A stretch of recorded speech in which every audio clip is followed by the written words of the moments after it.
¿Está libre? Sí, sí.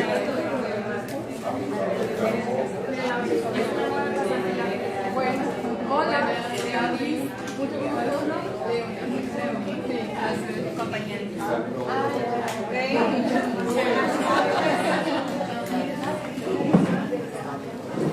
Muy buenas noches. Invito por favor a Denise, Alexandra y Aris a pasar por acá, que vamos a comenzar.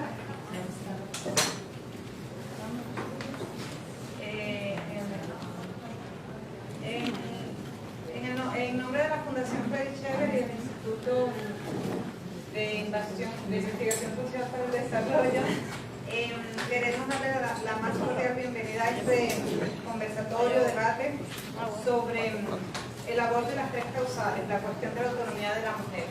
Vamos a presentar un documento que ha escrito Aris Balbuena y luego tenemos los comentarios de Denise Payeboski y Alexandra Suez en torno a unas preguntas que hemos preparado. ¿Cómo se plantea la cuestión de la autonomía de la mujer en el debate sobre el aborto en la República Dominicana?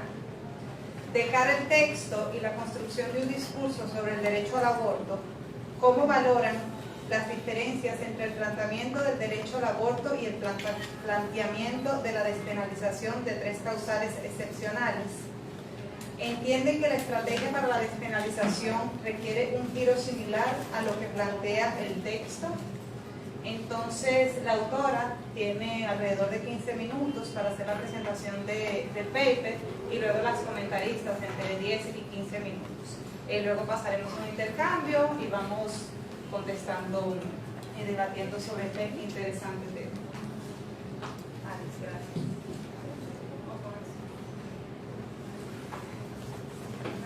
Buenas noches ya. Mi intervención va a ser, voy a tratar de ser bastante breve y lo que quiero poner sobre la mesa son algunas ideas que considero centrales y que están recogidas en el artículo.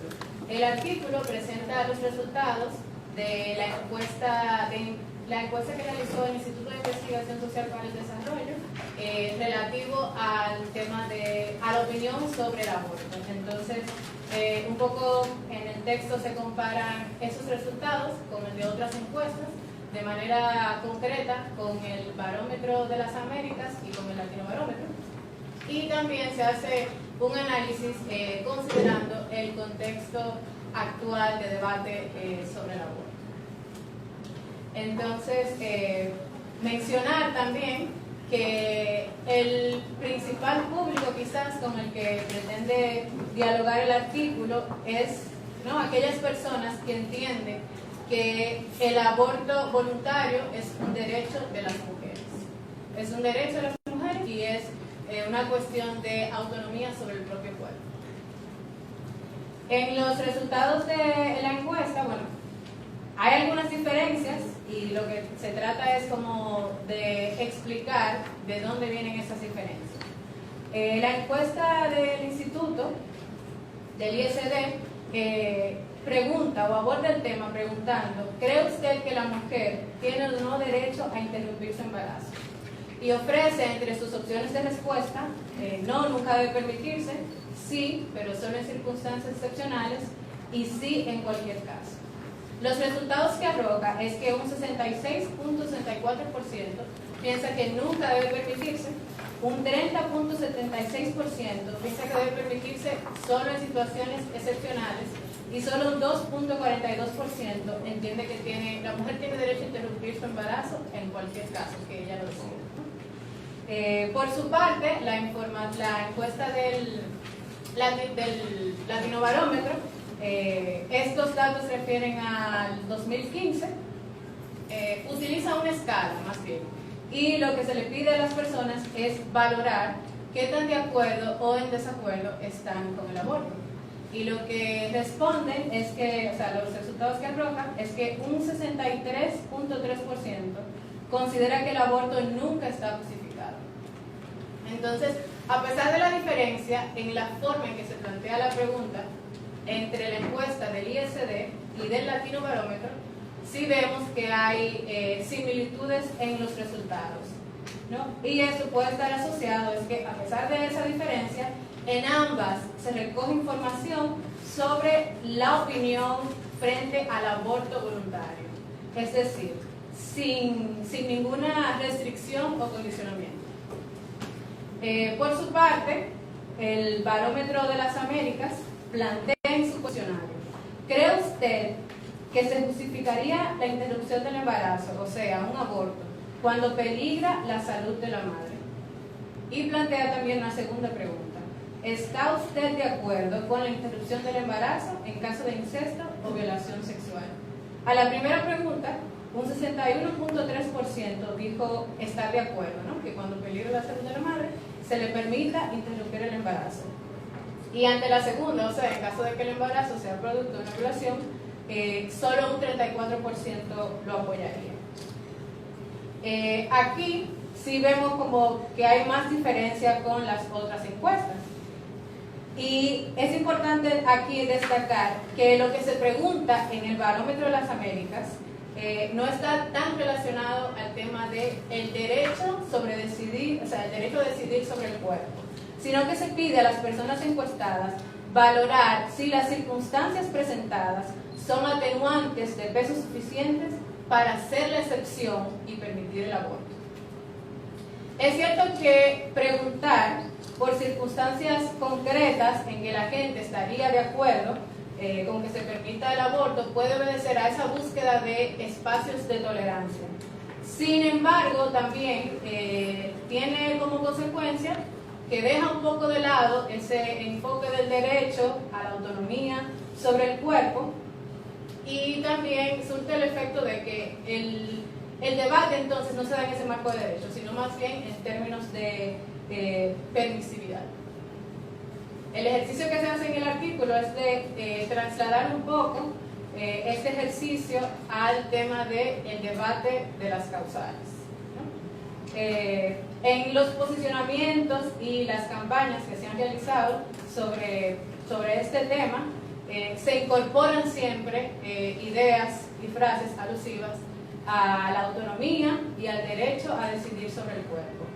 Sin embargo, la demanda concreta que se ha planteado deja de lado la defensa del aborto voluntario, porque solamente aboga por la despenalización en 3 circunstancias concretas. Esta apuesta también podría estar vinculada, o sea, puede ser como una estrategia que parte de la idea de que la sociedad dominicana es muy conservadora, o que la actual correlación de fuerza no es favorable para plantear una demanda quizás tan radical, ¿no? Como el aborto voluntario. Sin embargo, este razonamiento también puede estar ignorando que el debate sobre el aborto voluntario solo se puede posicionar, o sea, el debate sobre el aborto voluntario es lo que podría posicionar ese tema en la agenda pública y propiciar la apropiación de este derecho.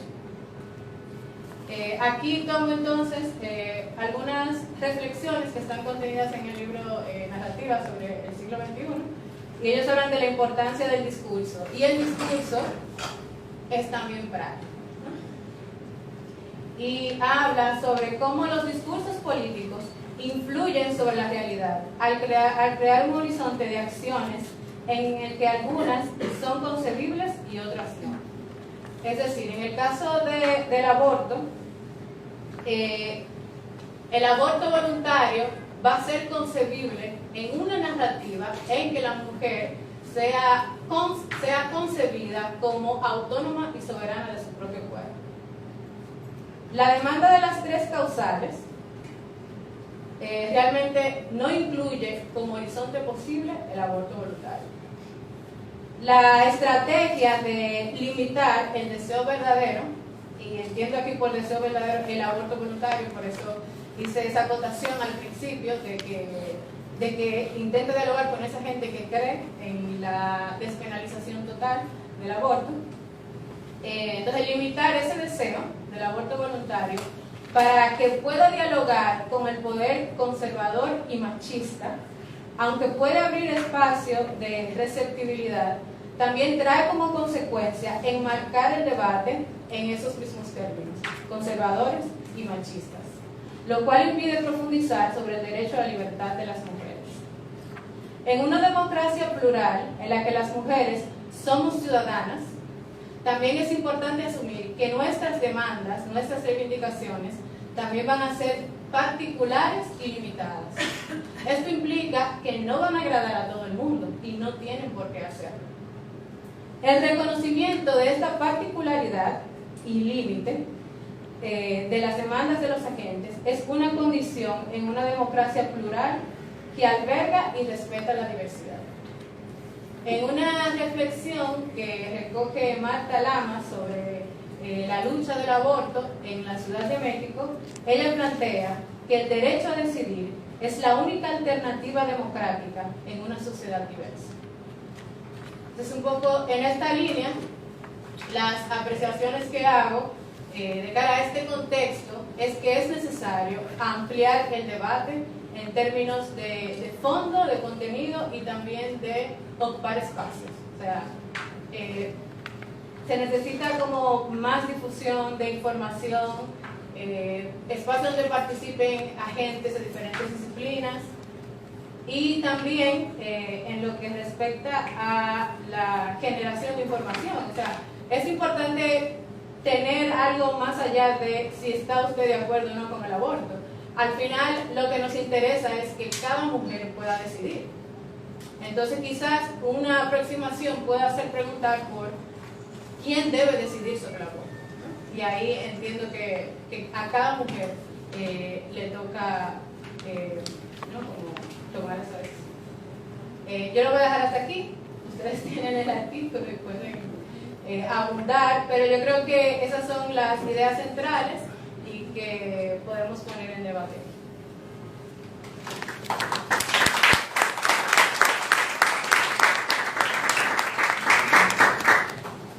Muchísimas gracias, Aris, sobre todo esa mención de la autonomía de decidir, la importancia que esto tiene en un Estado democrático.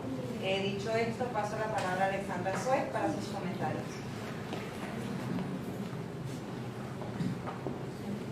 Gracias, buenas noches. Mi papel aquí es hablar de lo más aburrido de la noche, sobre el derecho. Lo primero es que Aris presenta en su artículo esta manera de que las personas justifican la realización del aborto y la interrupción del embarazo en situaciones muy extremas. Entonces ponemos a la mujer como posible víctima de una violación o de un incesto, de que su vida corre peligro. Y no partimos desde la premisa de que esto es un reconocimiento a un derecho material, al derecho de la dignidad, de la salud, de la autonomía de la mujer. Entonces, el poder político ha usado el derecho para eternizar este debate sobre la despenalización. Hablamos de que si la Constitución y el Código Penal Dominicano van a permitir o no el aborto. Pero, o sea, señores, el aborto da para todo. Con la teoría del derecho se ha negado casi todo y se ha justificado casi todo. La esclavitud, la segregación, la violación de miles de derechos. Entonces, no podemos ver la ley como una cosa que es absoluta, algo que no cambia.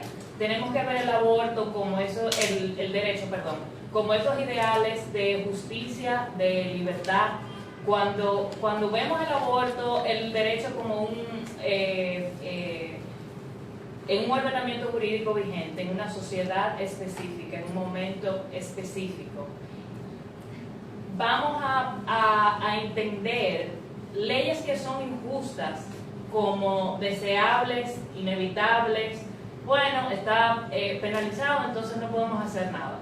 Tenemos que ver el derecho como algo que cambia, con los ideales que tenemos en la ciudadanía con las concepciones que vamos creando y de que el derecho cambia solamente cuando la lucha política está enfocada al reconocimiento de un derecho y no solamente a rogar por una justificación y por estas tres causales que aun cuando sean despenalizadas, y esto lo vemos en muchos países de Latinoamérica donde estas causales están despenalizadas, el reconocimiento real y el ejercicio de ese derecho no se da. O sea, las mujeres todavía ven y se encuentran con innumerables barreras. Entonces, lo importante, como explica Aris, es que hagamos espacios donde aboguemos por ese derecho que tenemos las mujeres y que abarquemos también esa parte de las mujeres que no piensan que son víctimas.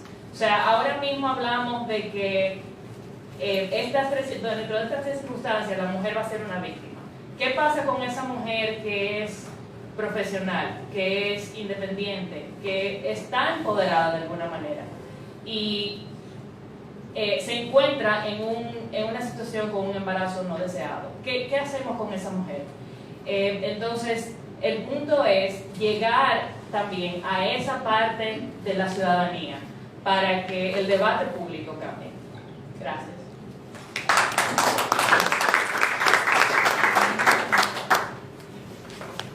Bueno, le escribí un poco, voy a seleccionar algunos párrafos y quizás a leer unos cuantos para que me rinda más el tiempo.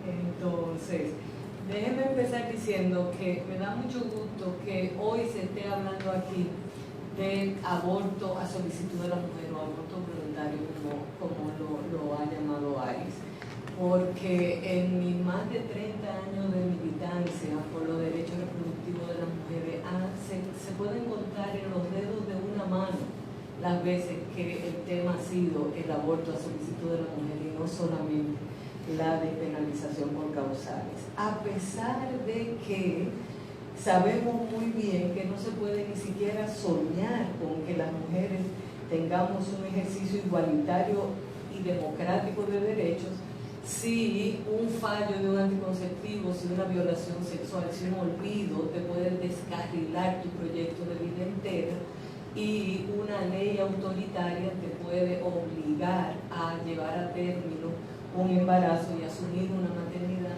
que tú no deseas en un momento que no es oportuno. Entonces, de manera que yo no podría estar más de acuerdo con el planteamiento de Aris en el paper sobre cómo la demanda de la despenalización por causales no cuestiona las ideas que subyacen, las ideas fundamentales que subyacen a la prohibición. No rebate la satanización del aborto como una práctica intrínsecamente inmoral, criminal y deshonesta. No posiciona el aborto como una cuestión de derechos y no posiciona a las mujeres como sujetas de derecho. No plantea el derecho de la mujer a decidir como una demanda democrática. Entonces, y como ya han señalado las dos panelistas anteriores, al proponer que el aborto solo se pueda practicar en estas condiciones extremas y excepcionales, está tácitamente validando la censura religiosa, social y legal vigente. Entonces, voy a considerar algunas de las otras razones, otros factores a tomar en cuenta aquí, que raras veces se plantean en el debate. Primero, la despenalización por causales es la posición conservadora a nivel internacional. Aquí se promueve y se asume como si fuera la posición liberal y progresiva. Es la posición, es la ley que rige en Irán y en Arabia Saudita, señores. Entonces tenemos que estar muy claros. Y las razones de eso son muy claras. Primero, en los países donde las mujeres tienen derecho al aborto voluntario, estos abortos por causales no representan más que como el 5% de todos los abortos. O sea que si se despenaliza, si se logra eventualmente la despenalización por causales, esto en términos reales no va a ser una diferencia significativa. Entonces, pero el otro factor mucho más importante es que cuando se despenaliza por causales el aborto, esos poquitos abortos que se permiten no los elige la mujer, los decide la junta médica o el juez. Entonces la mujer decide si ella se acoge o no al derecho que le concede la ley en estas situaciones excepcionales, pero su decisión nunca va a ser una decisión autónoma, sino que siempre va a depender del permiso que le conceden otros, que son los que tienen el derecho a decidir. Entonces, de manera que este asunto de cómo la despenalización por causales no reconoce ni respeta la autonomía personal de la mujer, no las reconoce como sujeto moral capaz de tomar decisiones importantes, sino que las mantiene bajo la tutela y el control legal de los médicos y del Estado y por supuesto de las iglesias, que son las que justifican y legitiman todo esto, ¿verdad? Esta situación. Entonces yo pienso que hay que también ver en qué medida esto se está reflejando en los resultados de las encuestas que Ari analiza muy bien y que a veces parecen como tan contradictorios, ¿verdad? Entre una formulación, la manera como se formula una pregunta y la otra. Entonces, pienso que muchos encuestados aceptan a regañadientes el aborto por causales, sobre todo el aborto terapéutico, justamente porque en esos casos no es la mujer la que decide. Entonces, porque este punto, el de la decisión de la mujer, el potencial de autonomía para la mujer, esto es lo que genera el mayor rechazo.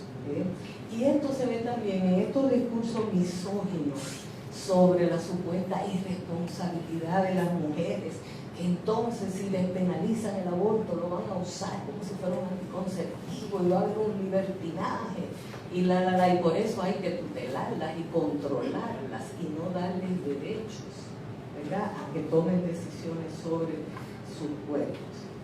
Entonces, ahora, la pregunta, otra pregunta es, ¿cómo llegamos hasta este punto? O sea, ¿cómo es posible que los movimientos feministas y de mujeres llevemos casi 20 años impulsando la despenalización por causales sin plantearnos seriamente otras alternativas?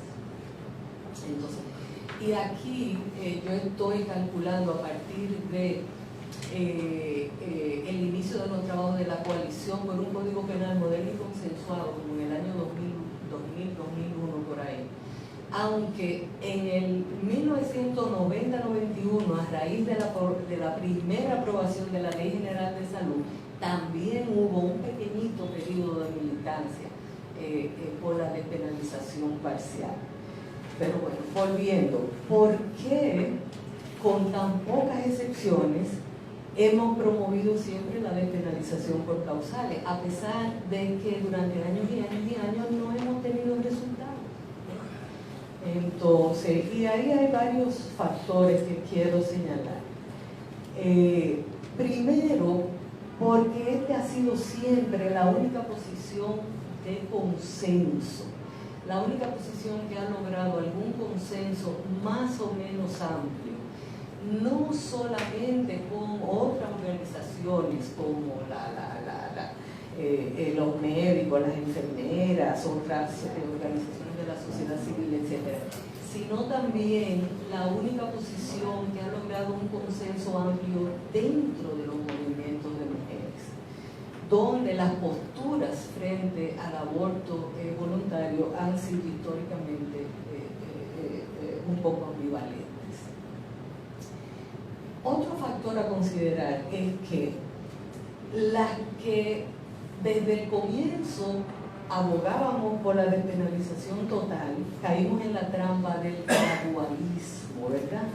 Del gradualismo como la estrategia política basada en la noción de que la despenalización por causales era un paso previo indispensable para lograr una despenalización más amplia.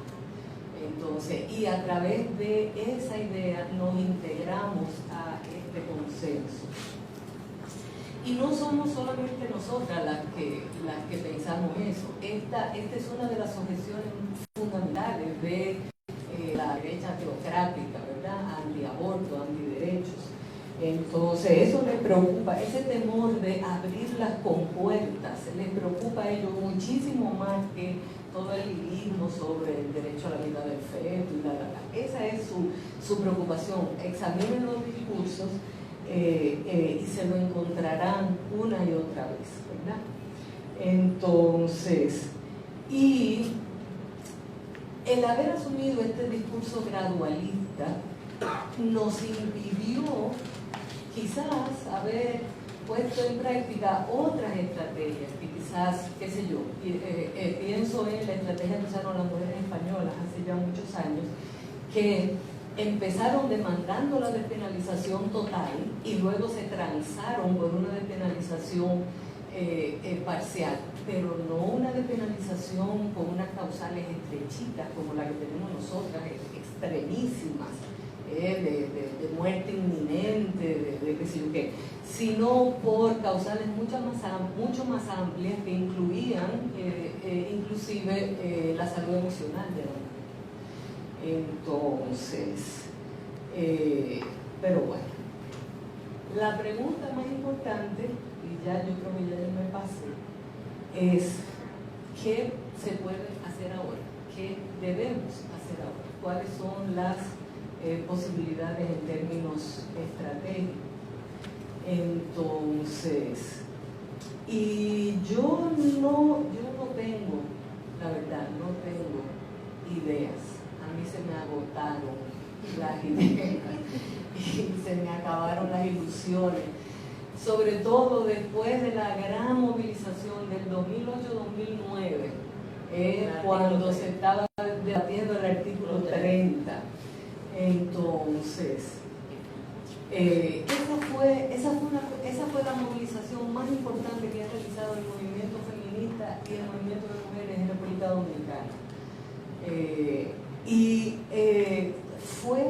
Fue para la cantidad de personas y de recursos, fue muy significativa, ¿verdad? Entonces, y organizamos marchas multitudinarias y piquetes en el Congreso, y durante meses estuvimos compareciendo constantemente en la televisión y en la radio. Hicimos también movilización a nivel internacional, denuncias, conferencias. Marta Lama y Gire y Católica por el Derecho a Decidir nos apoyaron muchísimo y nos mandaron unos abogados y unas abogadas y unos teólogos maravillosos a discutir sobre ética y sobre aspectos legales, etcétera, etcétera. Y en el momento culminante de esa movilización, que fue ya julio por ahí del 2009, la encuesta Gallup hoy registró un 80% de aprobación de la ciudadanía a la despenalización terapéutica, que es la cifra más alta que se ha logrado. Y sin embargo, pasaron el artículo 30, el actual 37. Y sin embargo, miren todo lo que ha pasado desde entonces. Miren la cronología horripilante del Código Penal. Entonces, ¿cuáles son las opciones? Pues, otra cosa a considerar es que hay actores clave aquí, como el Colegio Médico, como Profamilia, como Participación Ciudadana, etcétera, que no asumirían la demanda por el aborto voluntario.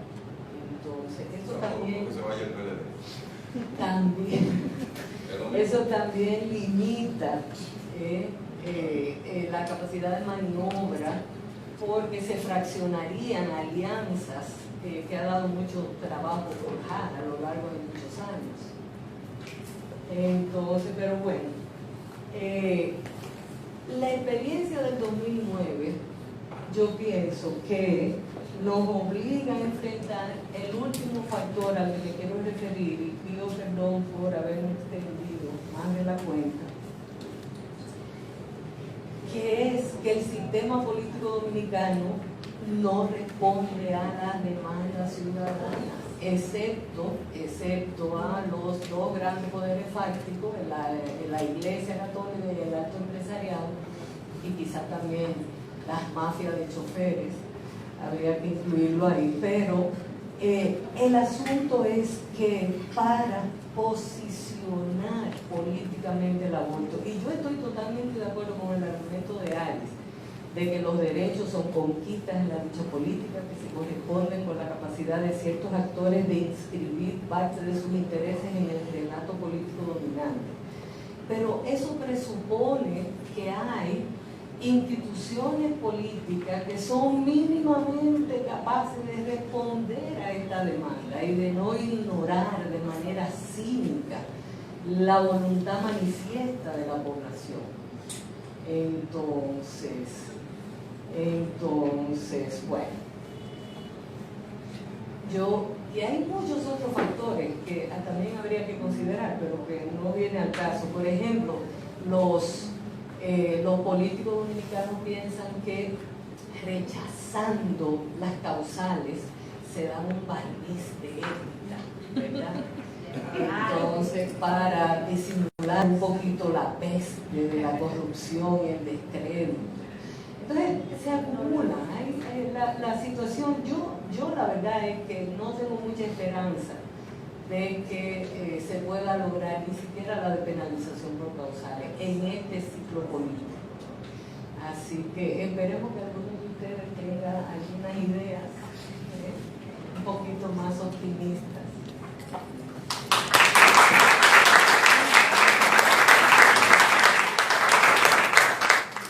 Muchísimas gracias a Alexandra, Denise y a Aris por sus presentaciones. Evidentemente es un tema de derechos y se requiere una lucha política para ocupar espacios y que se incida en ese marco legal, se incide en ese marco legal y generen cambios, un marco legal nuevo como Alexandra lo planteó. Vamos a pasar a una ronda de preguntas, comentarios y propuestas, si alguien tiene ideas de eso último que nos invitó Denise a pensar en cómo avanzar en este tema acá en República Dominicana. ¿Escucha? Sí. Yo tengo muchísimas dudas.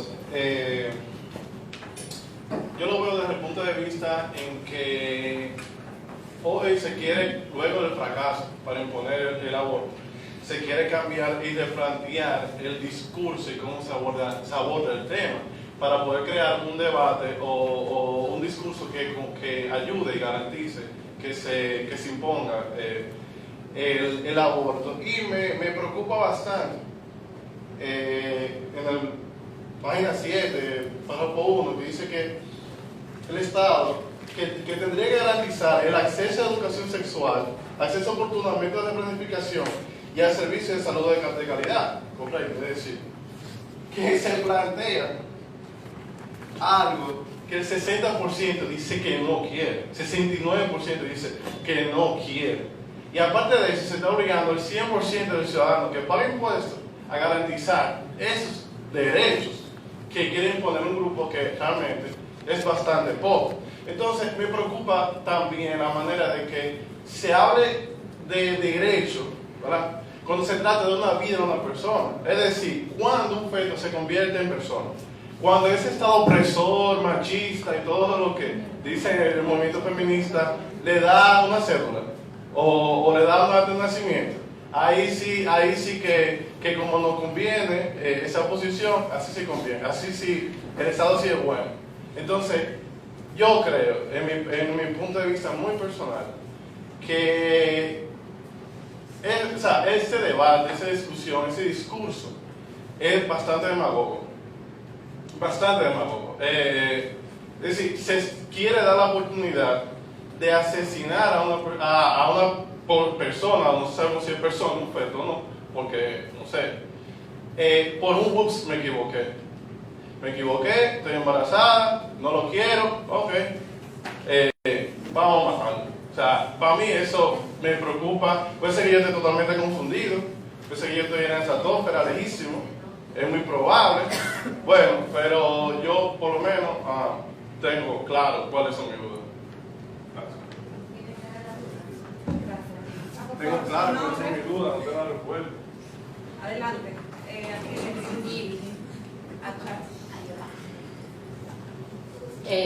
Yo quería hacer una reflexión a raíz de lo que dice este chico, que bueno, haciendo una investigación sobre para un reportaje sobre el aborto, fuimos a La Ciénaga, es una comunidad que está en Barahona, y hablamos con diferentes mujeres de allí. Es un tema muy complicado, es un tema difícil de tratar, y obviamente no todo el mundo quiere contestar o se siente en libertad de contestar lo que verdaderamente siente, ¿no?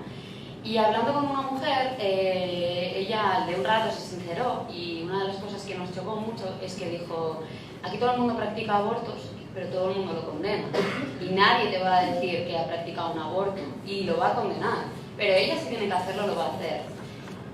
En esa comunidad, como muchas otras, la asistencia médica que había era una unidad de asistencia primaria. Supongo que, no sé si usted es médico, pero si se pasa por esa unidad verá que hay paredes, hay una camilla y de vez en cuando está un médico, o sea, no hay nada más. Entonces, cuando alguien pide, por ejemplo, una ambulancia en Barahona, tiene que tener 1.000 pesos para que la ambulancia vaya donde ella esté o donde él esté, y luego tiene que tener también dinero para pagarle la comida. O sea, eso para ver un poco qué situaciones afrontan muchas mujeres. Entonces, no vamos a hablar de lo que vale una vida cuando estamos invisibilizando lo que vale la vida de esa mujer, y que decida ella si quiere tener más hijos o menos hijos. Ya vamos a hacer una ronda de preguntas, por favor. Gracias por el comentario. ¿Algún otro comentario, pregunta? Acá, Gloria. Solo 2 comentarios quería hacer, muy breve, intentar ser breve. El tema de que refiere Aris en el artículo, que cuando las mujeres experimentan un embarazo no deseado y piensan, ¿verdad?, en todos los temas éticos, morales, que la ponen en contradicción con la decisión de abortar, finalmente hay una dicotomía entre lo que se piensa y lo que se hace. En la encuesta parece que estarían rechazando el aborto y sin embargo en la práctica se hace el aborto. Y en ese contexto el Estado está obligado a legislar sobre las prácticas de sus ciudadanos y ciudadanas. Y ahí es que yo creo que hay una deuda de respuesta de parte del Estado, tanto frente a lo que es la prevención del embarazo no planificado, ¿verdad?, como a la respuesta de las mujeres que están eligiendo abortar a pesar de que no están de acuerdo con el aborto, ¿ya?, por distintos pensamientos, distintas ideas. Y quería hacer otro comentario, ahí cierro ese, pero quería hacer otro comentario con relación a las 3 causales, que efectivamente en un país como Chile, por ejemplo, en que costó tanto transarse en este mínimo que fueron las causales, finalmente hay todo un tema de cómo se va a desarrollar la decisión final, quién va a asumir la decisión de si el bebé viene con malformaciones congénitas y en qué momento, ¿verdad? Se va a poder definir eso lo suficientemente rápido para que no pase el periodo, no perima, ¿verdad?, la semana de gestación que permita la interrupción del embarazo. Segundo, ¿qué pasa con los abusos? ¿Cómo se va a constatar que efectivamente hubo un abuso si eventualmente antes del 3er mes no se ha hecho la denuncia y ese embarazo fue no deseado por un abuso sexual o por un insecto y no va a dar tiempo de hacer la investigación correspondiente porque no hay recursos? Y tercero, por ejemplo, para cuando hay problemas de la madre, de la vida, el riesgo de la vida de la madre, se requiere especialista para poder determinar qué tan grave está la mujer y efectivamente cómo se está afectando el feto. Y estamos poniéndolo en un contexto, si nosotros estamos, lo estoy viendo desde Chile, ¿verdad?, que tenemos un nivel de desarrollo, un nivel de implementación de servicios bastante adecuado, con igualdad, digamos, de oportunidades para acceder a atención primaria, a matronas y a médicos obstetras, ginecobstetras. Figúrense ustedes aquí en República Dominicana, con lo que cuesta lo mínimo, que es que lleguen los métodos anticonceptivos a las unidades de atención primaria, que estén disponibles, o que una usuaria, ni siquiera una adolescente, una adulta, quiera ponerse un dispositivo intrauterino, encontrar el servicio disponible con las condiciones aptas para que sea el procedimiento seguro. Es todo como un reto, ¿verdad?, como si fuera del siglo XXV, y estamos hoy con una alta tasa, especialmente en mujeres jóvenes, que son precisamente las que más abortan o que tienen necesidad de realizarse un aborto y que lo tienen que hacer en condiciones de inseguridad, aumentando además las altas tasas de mortalidad materna que nos tienen en una posición muy precaria como país y como en una situación, digamos, de dicotomía entre alto desarrollo teórico con indicadores de África subsahariana prácticamente. Quería hacer esos dos comentarios, esas dos observaciones.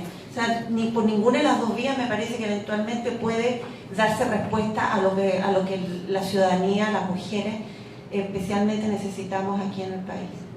Gracias, Gloria. Dos comentarios más y pasamos aquí a una ronda de respuestas. Sí, allá atrás. Muy buenas noches. Me ha encantado ver cómo cada persona que ha hablado tiene puntos diferentes, pero al mismo tiempo conectados. No solamente porque estemos hablando todos o debatiendo sobre el aborto, pero independientemente de lo que mi moralidad me diga, de lo que esté bien o esté mal, ya que nada es absoluto, nada está bien completamente ni nada está mal completamente. En todo bien hay un mal y en todo mal hay un bien. No es posible que digamos, no puedes abortar, es una vida, es esto, es lo otro, de acuerdo.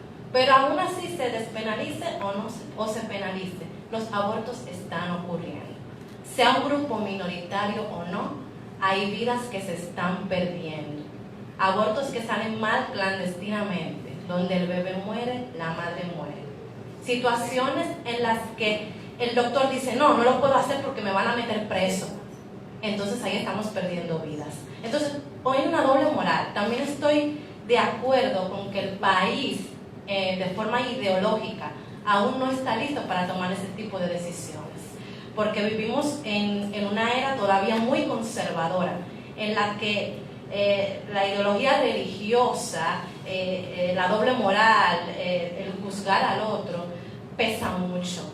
Y también hay demasiados grupos con mucho poder, y en esos grupos todavía falta esos pequeños líderes que hablen por esas minorías y que vayan tomando lugar para eso. Y no estoy diciendo que lo que usted dijo está mal, porque en cierta forma yo estoy de acuerdo con usted, pero estamos en el país hablando de que debe haber pena de muerte, pero no puede haber aborto. Estamos hablando de hacen mal, debe asesinarse para terminar con ese mal, pero aún el aborto, estando penalizado o no, está haciendo mal desde hace mucho tiempo y lo seguirá haciendo. Porque en otros temas sociales, ahí sí somos muy decididos, pero con temas que realmente necesitan un cambio, nos queremos quedar estancados. Gracias. Acá, al lado de... Buenas noches, mi nombre es Fatima Pumarot. Una de las problemáticas que hemos tenido las feministas son las posturas de ese señor. Porque él, como hombre, quiere incidir en la decisión de mi cuerpo. Aquí lo que se está decidiendo es que la mujer pueda decidir. Es una hipocresía decir una vida en un producto. Yo veo muchos niños en la calle, no veo a las personas pro vida recogerlo, ni ayudar a las mujeres que están en riesgo cuando tienen una enfermedad terminal o que tienen cáncer, que no pueden abortar porque el sistema no lo permite. Esa es una de las luchas que nosotros estamos propiciando, que se apruebe el aborto en sus 3 causales. Es verdad que debería de ser aborto libre y seguro, pero creo que el país todavía no está preparado y un paso serían las 3 causales. Es cuanto. Gracias. Anselmo quiere hacer una pregunta y pasamos aquí a los comentarios. Buenas noches. Una pregunta puntual. Las 3 más o menos han planteado que hay un nivel de tranque en la lucha. Creo que no se ha podido lograr que se apruebe el Código Penal con la despenalización, aunque sí se ha podido evitar que se apruebe el Código Penal. Entonces, ¿qué rol han jugado los partidos políticos, que en última instancia son los que tienen legisladores, en ese tranque? Si pudieran apuntar un poco más a eso. Okay. Comentarios y reflexiones sobre las preguntas. Ok, Natalia quiere hacer una, mientras tomas nota, Natalia. No me animaba como a comentarlo, pero cuando la compañera habló sobre la obligación de los estados a legislar sobre las prácticas de la ciudadanía, me motivé a compartirles este dato del jefe de emergencia de la maternidad de la Altagracia. Diariamente, solo la maternidad de la Altagracia recibe de 15 a 20 abortos sin terminar, abortos inconclusos. Entonces, como eso me genera también como la duda de si visibilizar estas prácticas, la naturalidad, la frecuencia de las prácticas pudiera ser beneficioso, porque evidentemente hay un nivel de violencia simbólica tan fuerte que no se permite a quien accede, a quien va a un aborto cuando considera que lo necesita, que lo diga públicamente. Eso es absolutamente violento. O sea, que las encuestas den esos números tiene implícito un nivel de violencia simbólica altísimo. Si fuera un avance, si pudiera como generar un avance que visibilizáramos esto, o está ahí el peligro de, por el contrario, como alimentar esa oleada conservadora y llegar a situaciones como la que vive El Salvador o Honduras de judicialización, porque aquí en los centros de salud, en algunos centros de salud, evidentemente, por ejemplo, lo que se vive en la maternidad de Altagracia, hay cierta línea de atención. Aquí no se persigue, no hay persecución penal, con excepción de un caso recientemente en Ocoa. Pero, no sé, ese dilema. Gracias, Natalia.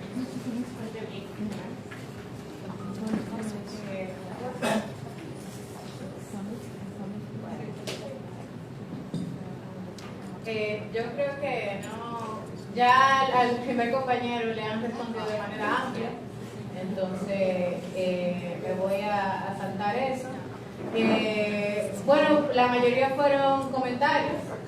La pregunta de Anselmo, yo diría, quizás no tengo como ahora mismo el mapa así de actores, de cuál ha sido el posicionamiento de los distintos partidos, pero justamente como esos partidos, por lo que decía incluso en su intervención Denise, de que realmente las decisiones no las toma la sociedad, o sea, no responde a la demanda ciudadana, o sea, son esos partidos que deberían tomar parte de esa demanda, ¿no? Y en ese sentido como defenderla o posicionarse en los espacios de poder. Bueno, sobre lo que decía Natalia, sí es complicado, pero también yo incluso pensaba en que la judicialización va a ser como va a tener como más probabilidades en el momento en que si se aprueban las 3 causales, porque ya tú vas a tener unos abortos que son permitidos y otros que no, y entonces ahí yo creo que sí se puede dar como pie a ese proceso de persecución de las mujeres que abortan en la maternidad, que habría que ver cuál es realmente están en esas circunstancias extremas o están abortando simplemente porque no forma parte de su proyecto, o sea, no forma parte de su proyecto de vida en ese momento y decidieron hacerlo. Entonces, yo creo que igual esa misma pregunta también valdría para pensar los escenarios posibles, incluso llegan a probar los causales.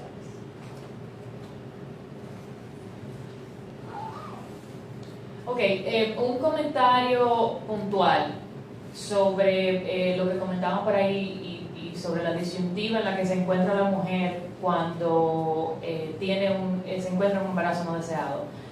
Ninguna mujer se embaraza con el simple objetivo de abortar. O sea, estamos claros en eso. La mujer generalmente se encuentra en esa disyuntiva. Ni quiero el embarazo, ni quiero abortar. Pero finalmente esa mujer decide realizarse el aborto y es esto el poder que tenemos nosotras como mujeres, que es un poder personal, un poder intrínseco, que lo vamos a seguir haciendo, aunque sea un poder ilegítimo, lo que nos da esa autorización para reclamar ese derecho que se nos ha negado. Gracias. Yo quería también empezar comentando algo sobre lo que dijo Natalia, y es que yo tengo el miedo de que si se aprueba la despenalización por causales, la estrategia de la derecha teocrática sea llevarnos a la situación del Salvador y empezar a someter y a condenar judicialmente a mujeres pobres a pena de 20 y 30 años de cárcel. Entonces ya hubo un cierto amago a raíz de la aprobación de la Constitución, del artículo 30, ahora 37, donde se dificultaron la aprobación de abortos terapéuticos y se le dio, había cierto miedo dentro de alguna de las maternidades. Esto se comentó a nivel anecdótico, no se hicieron estudios que lo documentaran. Pero uno de los brazos políticos y organizativos más fuertes de la Iglesia Católica es el movimiento antiderechos. Entonces, si se aprueba la despenalización parcial, ¿qué van a hacer esa gente? Y con las iglesias evangélicas bien fanatizadas que tenemos, ¿verdad? Que también van y que son aliadas y socias en todo esto. Entonces, yo pienso que ese es un escenario de terror y que tenemos que ir pensando y ir anticipándolo, porque ellos sí que tienen poder y recursos organizativos, económicos, tienen miles de púlpitos desde los cuales pueden predicar toda la semana y llegarle a miles de gente con este discurso del asesinato y de ¿verdad? Todo lo demás. Entonces, bueno, con relación a la pregunta de Anselmo, yo quería comentar que aunque en sentido general la clase política no es una interlocutora real y válida de la ciudadanía, en el caso de la demanda de las mujeres es lo peor. Entonces, y se presentan, y si la alternativa y el contrincante es la Iglesia Católica, el poder fáctico por excelencia en este país, entonces la situación es todavía peor. Pero pensemos, por ejemplo, que en las elecciones pasadas el PRM llevó en su programa de gobierno la despenalización parcial, y después cuando fue y se discutió en el Congreso y se votó, la mayoría de los diputados de ellos votaron en contra y no pasó nada, las autoridades del partido no dijeron nada. Entonces, de manera que yo pienso que para los partidos políticos este no es un punto importante, entonces tristemente.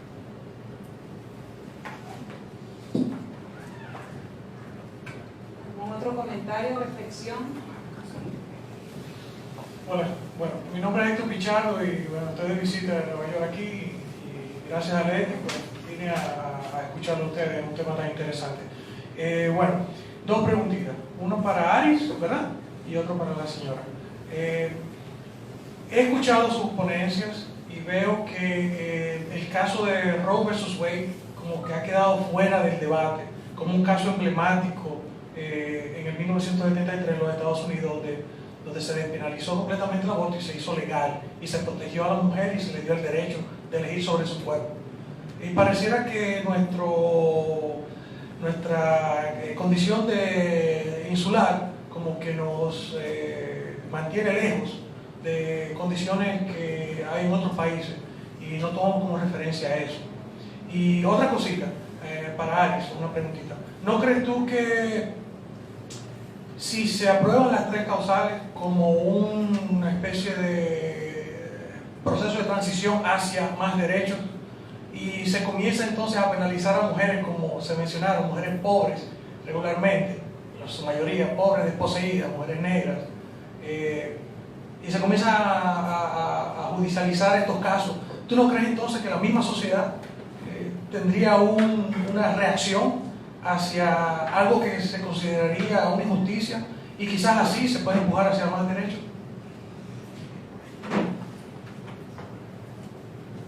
¿Algún otro comentario? ¿En serio? Es una pregunta. Mi pregunta y también preocupación es con respecto a el posicionamiento de personas que se hacen llamar como feministas o que lo son, la verdad que no lo sé, y con respecto al aborto bajo las tres causales, donde he escuchado discusiones relativos a el contenido y la argumentación de Aris en este artículo, que dicen que, y cito lo que dijo la joven en la esquina, el país no está preparado.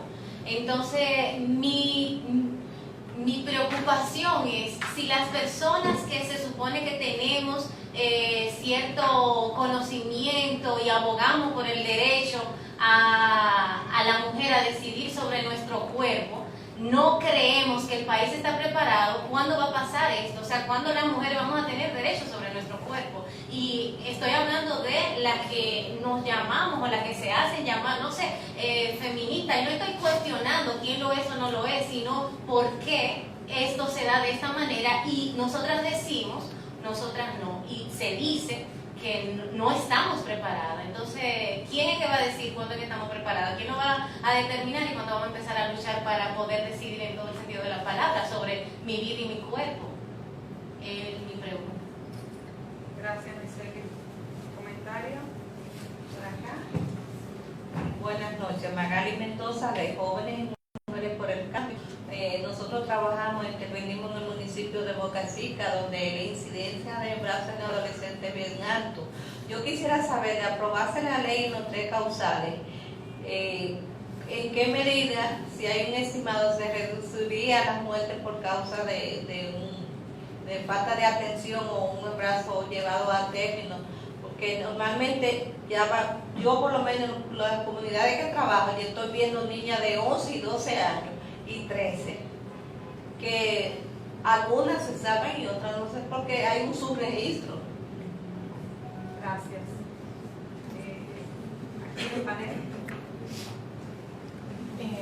Bueno, yo un poco en el artículo la idea era más como centrarnos en el debate de aquí, cómo se ha dado, y aunque no se hace alusión a ese caso en específico, sí se habla de que, y vinculado también a lo que comenta Michelle, de que es la lucha, el debate por el aborto voluntario lo que puede abrir la posibilidad de que en algún momento eso se materialice. O sea, justamente es eso, como bueno, la evolución de la sociedad no es lineal. O sea, no es que de aquí a 20 años vamos a estar más preparados, así porque sí, sino es justamente los agentes, y agentes porque tienen capacidad de agencia y de incidir sobre la realidad, somos quienes tenemos que construir esa posibilidad. Si nosotras que creemos en el aborto voluntario, no lo pedimos, entonces ¿quién lo va a pedir? Entonces, un poco eso. Y bueno, no sé cuáles son la pregunta de Héctor. Puede ser, pero también está el caso del mismo Salvador. O sea, como si hay mucha presión, incluso de organismos internacionales, pero igual, o sea, hubo una señora que incluso tuvo todo un proceso y la sentencia otra vez se ratificó. O sea, la señora está presa. Entonces yo no sé qué, y también aclarar que la cuestión que se plantea es el por qué la estrategia tiene que ser limitar nuestro deseo o nuestra demanda para que sea escuchada. No es que si en la negociación lo que tú agarras primero son las 3 causales, tú vas a decir que no. Pero ¿por qué de entrada yo limito mi demanda? ¿Por qué tiene que ser esa la estrategia? Entonces, si desde ya hablamos de aborto voluntario, en el momento que se aprueben las 3 causales, si se llegaran a aprobar en un escenario de demanda de aborto voluntario, está más que claro que la lucha continúa. Sin embargo, si me dan las 3 causales, para el poder ya tú estás... Ya te dieron los tuyos. Se satisfizo tu demanda. Tranquila. Entonces, como un poco, ese es el riesgo que se quiere plantear aquí y que se quiere debatir, ¿no? Y pensar en otras estrategias. Y, por ejemplo, ahora, en la búsqueda que estuve haciendo, yo me encontré con un documento que era incluso un documento escaneado, no recuerdo ahora mismo de qué país, pero era muy corto y la autora era de apellido Ubaldi y no era tan reciente tampoco. Y lo que contenía era un análisis de distintas encuestas sobre opinión del aborto y iba buscando, segmentando por población, y la idea era ver qué estrategia, cómo andaban pensando la gente y qué estrategia específica se podía utilizar. O sea, era un trabajo de inteligencia muy fuerte que se hace, análisis de datos. Y aquí Profamilia hizo un estudio muy bueno también que sobre el tema del aborto, lo hizo con una encuesta con estudiantes universitarios, también tiene una parte cualitativa. O sea, esa base de datos deberíamos estar explotándola. Se hizo un informe, pero, o sea, ¿qué más es esa encuesta? Nos estamos limitando mucho a la pregunta que recogen las encuestas de cultura política, pero es muy reducido. Entonces, yo creo que en esa parte de generación de información hay un montón de cosas por hacer. E incluso con los mismos partidos, es como demandarlo. Yo soy de tu partido y yo estoy interesada en el aborto, o sea, yo te defiendo el aborto, tú tienes que inscribir esa demanda y también llamar a la gente por nombre y apellido. Porque son como personas, instituciones muy concretas las que están ejerciendo el poder. Yo creo que no podemos ser tan pesimistas.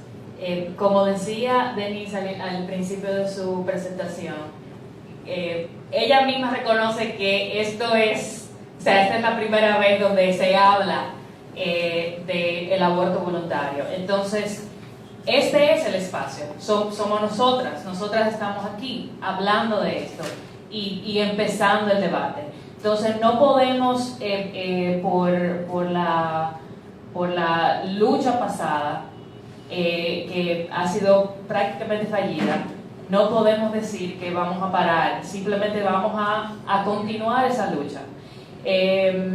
Una de las cosas también que quería decir era que la señora estaba preguntando cómo el Estado va a garantizar esto mediante si se despenalizan las 3 causales. En el experimento se ha visto en los países latinoamericanos donde se han despenalizado estas causales, que realmente nada de esto existe en la práctica. O sea, los trabajadores de la medicina no están preparados para esto. Y no solamente eso, o sea, hay una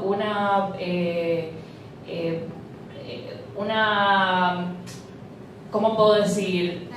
Una resistencia, exacto, de que aun cuando la mujer quiera ir y quiera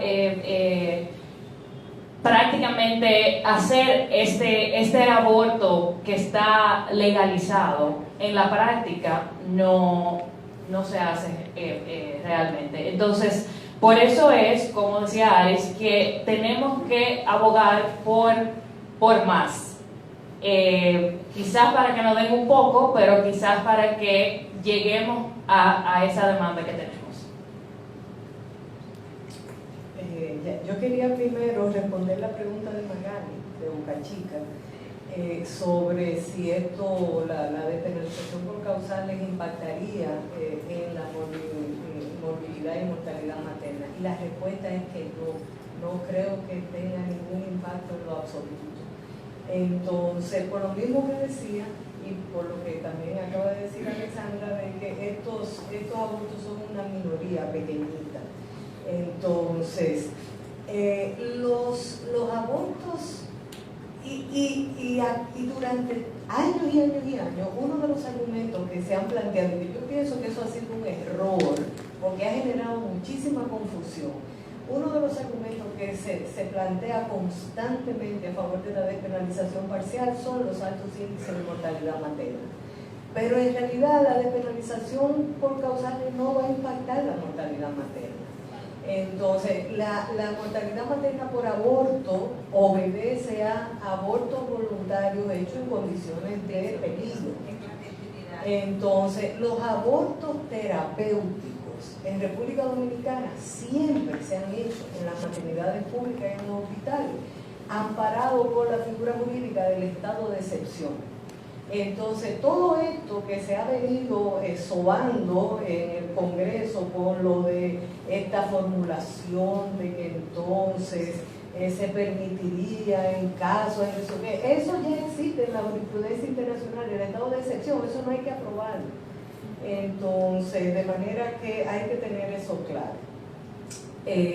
Con relación a la intervención tuya, en el otro escenario de si la judicialización podría llevar a una radicalización, ¿fuiste tú que lo planteaste?